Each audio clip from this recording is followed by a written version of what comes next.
नाज़रीन, थाणे बुलाखान में समाजी तंजीम कोहिसार वेलफेयर ट्रस्ट पारां मुफ़्त अखियुनि जी कैंप लगाई वई। 2 ॾींहनि ताईं जारी रहंदड़ कैंप में मरीज़नि जे अखियुनि जी चकास ऐं ऑपरेशन करे मुफ़्त दवाऊं ॾिनियूं वियूं।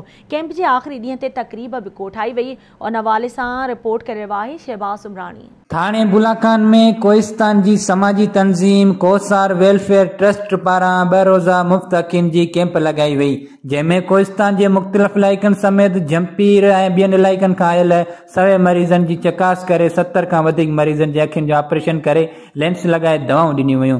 कैंप जे आख़िरी ॾियारे ते इख़्तितामी तक़रीब पिणु मुनक़द कई वई। तक़रीब में मलिक सिकंदर खान जूनियर ऐं मलिक अहमद खान महिमान ख़ास जी हैसियत सां शिरकत कई। कोहिसार वेलफेयर ट्रस्ट जे तरफ़ां हीअ असांजी चौथी आई कैंप आहे।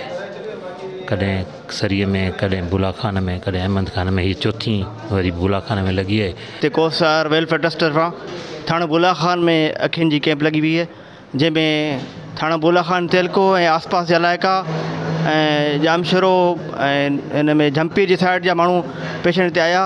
असां हिते हर साल कैंप कंदा आहियूं ऐं हीअ अलहमदिल्ला असांजी 3 सालनि खां इहे 30 सालियाना कैंप आहे, जेके हिते जा मक़ामी माण्हू जंहिंमें सोशल वर्कर, उस्ताद, डॉक्टर, पैरामेडिकल स्टाफ सभिनी जो गॾियल ताउन सां इहा सक्सेसफुल कैंप जो अॼु आख़िरी ॾींहुं आहे।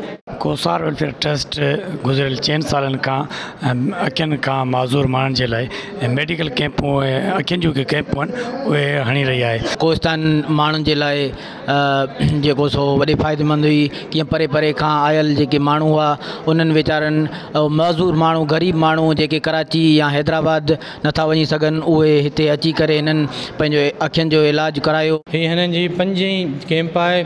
उनखां अलावा मुख़्तलिफ़ क़िस्मनि जूं ॿी बि वेलफेयर जूं जेके से ख़िदमतूं सर अंजाम ॾियनि था। हर साल मुख़्तलिफ़ शहरनि में कोहिस्तान में अखियुनि जूं कैंपूं फ्री लॻायूं वञनि थियूं, जंहिंमें ॿियो बि घणो कुझु ॾिनो वञे थो। पंहिंजा कैंप लॻी आहे, इन में तमामु घणो मरीज़नि खे सहूलियत मिले थी। ग़रीब माण्हुनि जी ख़िदमत करणु वॾी नेकीअ जो कमु आहे। कोहिस्तान में अहिड़ियूं कैंपियूं अञा बि वधीक लॻणु घुरिजनि त जीअं कोहिस्तान जा ग़रीब माण्हू उन मां लाभ हासिल कनि।